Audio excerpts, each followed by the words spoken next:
Carl and Damon here from Brrraains A Head-Banging Life, gbhblofficial.com. For short, and they made what into a TV series, Pac-Man and the Ghostly Adventures. We're at the end of season one. Whoop, whoop. I'd say that's great, but we have got another whole season or two, depending upon which area look, to go as well. But we are at the end of season one of Pac-Man and Ghostly Adventures, episode 26, Invasion of the Pointy Heads, written by Ken Pontac. Brrraains has a visitor he'd rather not have, namely Apex and his robot. Well, there you go. Apex is, and I did actually think that Apex should be a character that keeps coming back. So it's good that they're going to do that. Initially scared, Apex reveals that he's actually come to Brrraains for help. He has a fleet of robots ready to attack Pac-World, but doesn't want any surprises from the Pac-Worlders and wants Brrraains to tell him what to expect.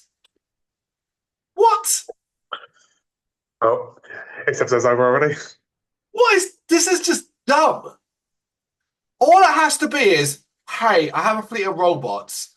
I can attack them, but I think we'll be stronger if we work together and attack them together, ghosts and robots. Yep. The same story can play out, but having them be all like, yeah, I don't know what to expect.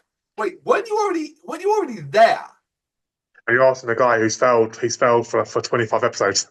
Right, well, that I understand, actually, because you can at least argue. But, like, surely Brrraains' response is, expect Pac. That's it. Yeah. That's it. And then Apex should already know that. Meanwhile, following a training session that is game-based, I did like that. The training session is based on a video game. Yeah. Pac and his friends sit down to eat. The usual kind of silliness regarding Pac eating, because that never gets old. The silliness involving Pac being really hungry. Yes. Apex has a scientist too. So it turns out Pac has Dr. Cersei. Brrraains has not Butler, Buttocks, Dr. Buttocks. Yeah. And Apex has Professor Pointy Brains. And he's introduced to Dr. Buttocks, and they're told to work together as part of an incoming united invasion of Pac-World. There you go, united invasion. They plan to split the planet, but Brrraains quietly reveals to Dr. Buttocks that once they conquer the planet, he's going to betray Apex. And I already knew that, like, the joke here was going to be Apex was going to do exactly the same, wasn't he? Yeah, exactly, yeah. The Pac aliens show Brrraains that they've created a portal that can send every ghost through at once. Wait, stop, hold up. So the portal that they previously used to get in and out in the maze, that couldn't send every ghost through at once? It had to be like in line, in order? What was that? That needs an explanation, right? Confusing because I know previous episodes there's been so many ghosts attacking the Coming out at town. once, yeah. Yeah, exactly. So I didn't get that. I don't get it. It's a weird rule. It's a weird rule to place in the show suddenly. I mean, I thought I was thinking more like a sort of Stargate port. TV Stargate, sort of like a port, maybe they transfer his troops or whatever from I don't know, but yeah, that would make sense. Yeah, like we can call more aliens in from our planet, that kind of thing. Yeah, but it's not. Brrraains is so excited though that he plans to lead the attack himself and puts Buttocks in charge, much to Butler's chagrin. The Ghost Gang must tell Pac. But in a first and a development, they're not united on this. Basically, a couple of them are like, we've done enough. Like, we can't keep doing this. We're going to get caught. And it's basically Pinky that's kind of screaming, shouting everyone down because she loves Pac. Yep. But, like, they're all a bit like, no, man, we can't keep doing this. And I was a bit like, all right. But this delay means that they're too late and the invasion begins. And I was like, okay, this feels like an episode, a season ender, so to speak, And it is chaotic as we get the ghosts from below and the aliens from above. Now, I admit, that is really goddamn smart.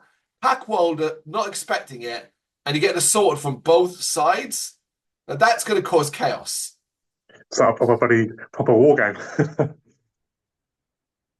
The aliens do find that their weapons don't actually neutralize the Pac-Worlders, though.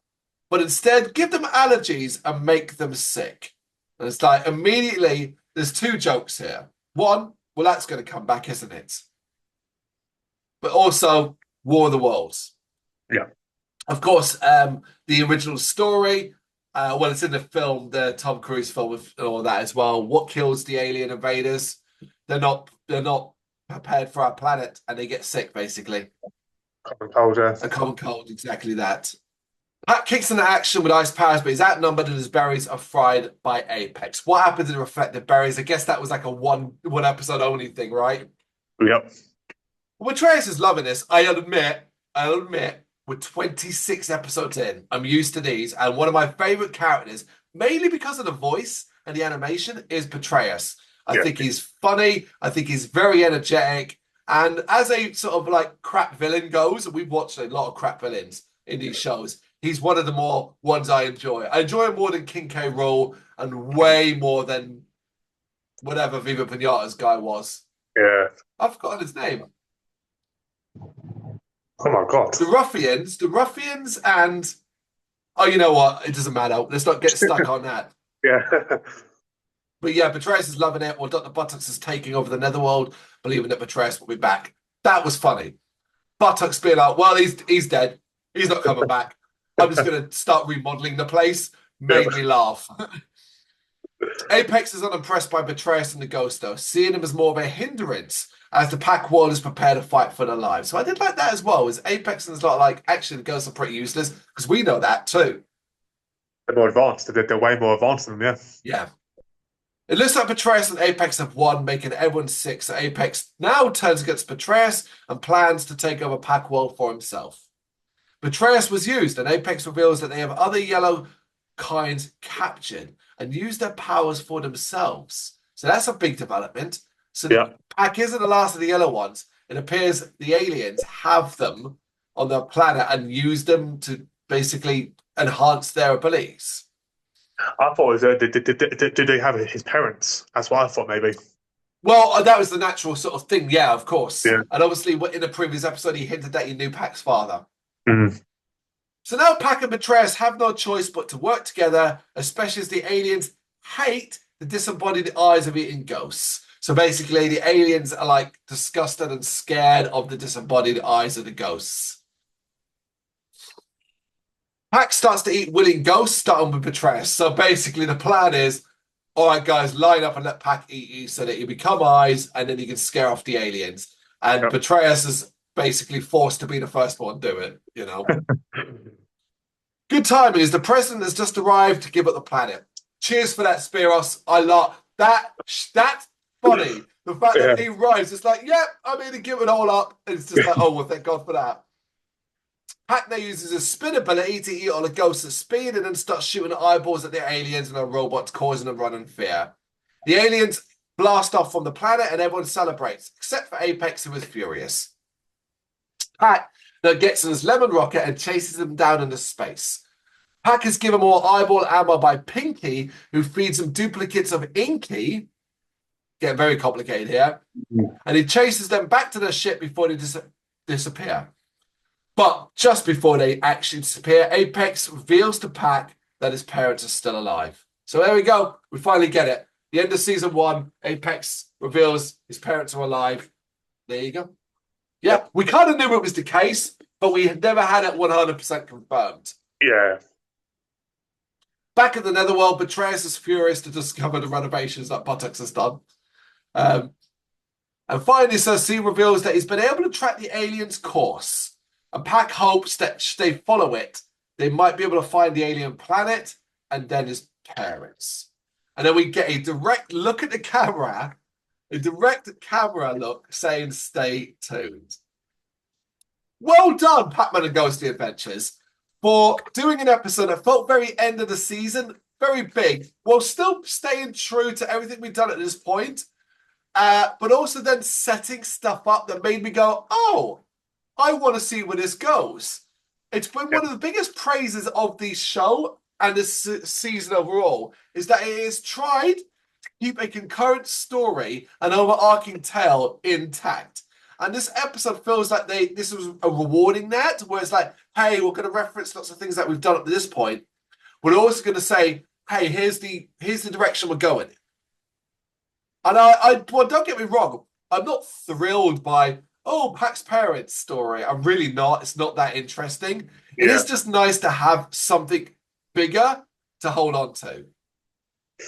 Yeah, I think out of all the recent shows we've done, this is definitely the more positive one we've done. It's the more enjoyable one, I think. I think mine is maybe Final Fantasy, but I'm going to jump in there, mate. I'm going to jump in and say this is better because this is coherent. As much as we enjoyed Final Fantasy Unlimited, Unlimited was incoherent most of the time. Whereas this at least is coherent story-wise. Yeah, it's true. I mean, I'm okay with the whole parent story thing, but I would have preferred if they had stuck along the lines with the whole temple thing. Do you remember when they were doing the temple thing? Like they had like one temple, the water temple, sort of underwater. Oh, right, yeah, you were sort of like video game based, yeah. Yeah. I wish they had done a bit more of those, but who knows? Maybe in season 2 there might be more of that. I don't know. Well, I haven't looked ahead, but I want to write season 2 this way. I want to write it as a series of adventures en route to the alien planet. So I would set it off Pac-World and call it a race where everyone is trying to see. You've got Brrraains in a ship, Pac in a ship, all of these people in a wreck, but every so often they detour to other planets. See what I mean? Until we get to the alien planet, and that's where the sort of end of the next season takes place, maybe. Yeah, I don't know. It could be like there might be some special power on that planet, so that'll give Brrraains a reason to go. Because obviously, if Pac leaves, he can go, well, do you know what? I'm going to take over Pac-World. Yeah, absolutely. So, and then there'll be nothing for them to do either. So Brrraains has to be going there as well. There it is, folks. That's Invasion of the Pointy Heads, episode 26 of season 1 of Pac-Man and the Ghostly Adventures. You got any thoughts on this you want to share, Let us know in the comments. Thank you very much for watching. If you'd like to see more content like this, please consider hitting the subscribe button. It is gratefully appreciated. You can find us over at gbhbl.com, our full website where reviews, news and so much more goes up daily. We're also on all social media platforms, Facebook, Instagram, Twitter, Threads, at GBHBL. Just search for GBHBL and you will find us out there. We also have merchandise on sale. You can access the shop via the website.